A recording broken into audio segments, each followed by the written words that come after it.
namukoreye koko ko nkora ivyo nshoboye koko naco namwimure sico nafise ariko baramutse bakunzi ba Amisho TV twizere ko mumeze neza aho muri hose ni Rossi presenter kuri micro ariko ndakwibutse utari bwa kuri subscribe uyikore kugira ngo uje mu rutonde rw'abambere baza bararonka ibikorwa byacu utibagikora like cyangwa dislike ndetse na share ku bandi comment kugira ngo byose biginagende neza. Turi kuri Jayc production hariko harabera press conference kugira ngo bashire ahabona abaririmbyi babo bashasha aho harimo izina ry'umuririmbyi yitwa Nzeyimana na Soul Salom Lolilo umuririmbyi yabikoze kera amazi imyaka irenga 15 mu muziki wa Abuja Flavor harimo n'ayandi mazina witwa Alice asanzwe azwi muri gospel music ariko akaba asanzwe akina n'ama comedy cyangwa amareresi yo gutwenza aho asanzwe aboneka mu kinyamakuru kiraho hano mu gihugu cy'u Burundi tutarinze kuvuga izina ndetse ari kumwe no mu comedian mugenzi witwa Mutima wa comedian hari muri ivyitwa Mr. Lee abo nibo barinzi bagera kuri batatu bose bamaze kuba basinyishwa imyaka 3 muri label ya Jayc production. Reka ndaguha umwanya ukurikirane byinshi biciye kuri ano ma video muri kumurabona aho ndetse hafashwe n'ijambo kubusanzwe arongoye Jayc production yagerageje kwidondora ndetse avugana byinshi kuvyerekeye ino contract canke ano ma contract yahaye bano baririmbyi biwe ndetse no kuntu bagiye gukorana nabo muraza kumviriza ndetse na Lolilo ivyo yashikirije inyuma yaho yamaze kubaronka contract muri ino Jayc production. Yari Rossi presenter kuri micro bandanya ndaguhe umwanya ukurikirane uko byagenze.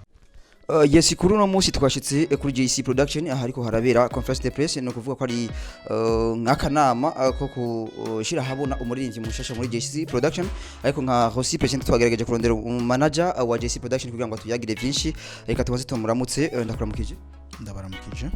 Umeze neza cyane namwe nizere ko meze neza. Yego turashima kumbure bariko bakumva ijya mbere bashobora kwimva ati mbega ninde bakora yaga nawe nubwo ari manager ku mazina bo bategeza kumenya ninde.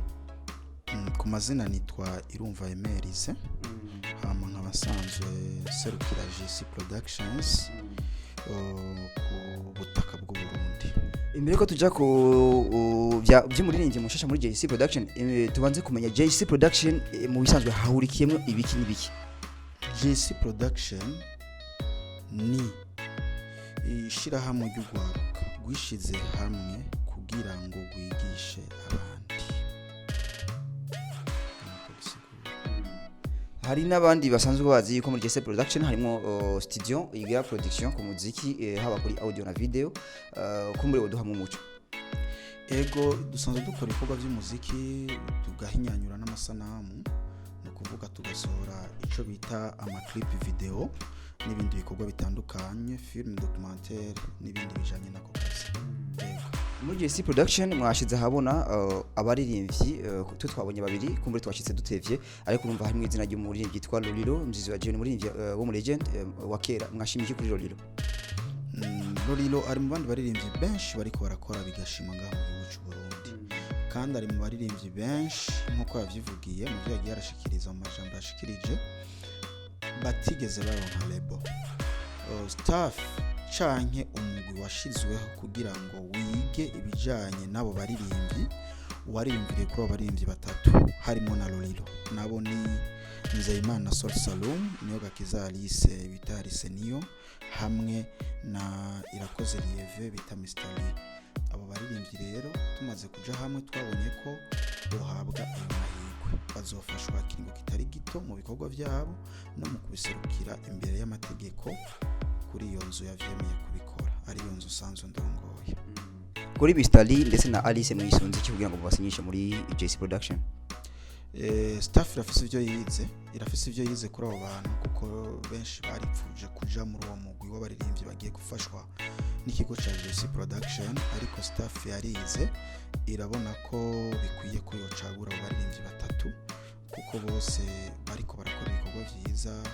Alice Niyo asanzwe aririmba gospel zihimbaza Imana, Mr. Lee aririmba secular izindirimba abantu bose barimba bakaryoherwa mu buryo bucanye buriya cyo kimwe na Lolilo.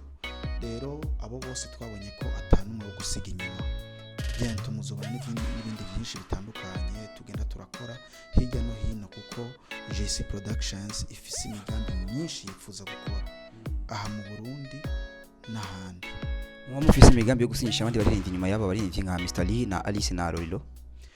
Ego ku ma programme dufise turafise iyo migambi ariko vuba tuzobanza gutenyenya urya inkezi ikera uko bireha tuzobanza kurindira ko aba ibi bikorwa bariko barakora bazobishobora kandi bikagenda neza hama tukabona ko dukwiye kwagura kandi bizokunda dufashijwe n'Imana birashoboka. Lolilo yarasanzwe afise label yitwa Simba Gang mugiye gukorana nayo gute namwe mufise management yindi nka Jayc Productions? Nibaza ko Lolilo ubwiwe turafise ibyo twayazi turafise ibyo twasinyiraniye ubu ibikorwa vyiwe bibazomezo yacu ahandi hakorwa ibikorwa ntawe tuzi gushika kuri no saha. Nibaza ko iby'amasezerano yabo vyaheze ubu amasezerano yiwe ari ngaha muri mezo ya Jayc Productions. Atari banga mwanditse amasezerano y'imyaka ingahe cyangwa urugero rungana gute? Nibaza yuko abarimvyi tugiye gukorana mu kiringo c'imyaka 3 ariko n'ama contrat renouvelable n'ama contrat ahaba ibikorwa bibandanije neza tukayabandanya neza kandi turizeye ko bizogenda neza. Bose tugushimira n'abandi hakineza nk'abandi maze amikari nk'abandi bore byose yigire mu bandi mbe nikina mu Lolo turakora mukije mwiriwe neza umeze neza ego turashima kuno mwanya turi muri press conference canke akanama ko kwereka abamenyesha makuru yuko Lolilo yinjiye muri Jayc Production management yiwe nshasha wimva gute nk'umuririmbyi no management? Ndaryohewe parce que haize imyaka 20 ntafise ntatowe muri management hanyuma iki kintu vraiment kirangoze ku mutima cyane kubona Jayc Production yantoye muri management hanyuma giye gukora ibikorwa bidasanzwe très bientôt muraryohewe. Wari usanzwe ufise usanzwe gukorera ama video nka Brian Smith kuno mwanya ugiye muri management nshasha bigiye kugenda gute ku mubano wawe na Brian Smith? Brian Smith mugenzi wanje twakoze byinshi twakoranye 3 ans muri iyo myaka 3 contrat yiwe yaraheze nshobora kurenuvera parce que namaze gutogwa n'abandi arafise ibindi akandi kazi ariko arakora hanyuma MA Production naho tuzobandanya dukorana parce que ari kumwe na Jayc Production bavuganye rero ibintu bigiye kuba bien. Wibaza ko bashimiye iki kuri Lolilo kugira ngo bagohemana contrat muri Jayc Production? Sinzi vraiment murashobora kubarondera mu babaze parce que jewe ndi umucuraranzi asanzwe nk'abandi bacuraranzi hanyuma mbandanya ngora nyene ndazi ko ibintu biza kuba bien. Ego. Yes ni Lolilo atari banga ufise mwagize contrat y'imyaka ingahe? Ya myaka 3 nkuko management yanje yabishikirije ni contrat iri renouvelable ya y'imyaka 3 hanyuma mukanya gato mugiye kuronga indirimbo shasha yitwa umururumbo tururumbisha gisagara. Umururumbo yatangiye kuboneka cover utaraja muri Jayc Production ho twabonye cover mu imbere ya namaze kwinjira ko bagira office voilà.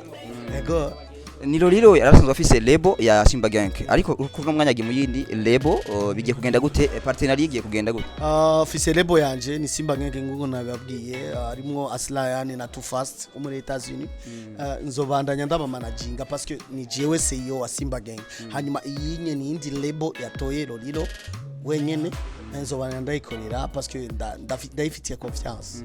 Ego wibaza ko bizokoroha gukorana na management ya Jayc Production ufise management ya Simba Gang? Ego bizokoroha parce que nubundi na mandabikora buri munsi. Tugushimiye nanje ndabashimiye cyane murakoze.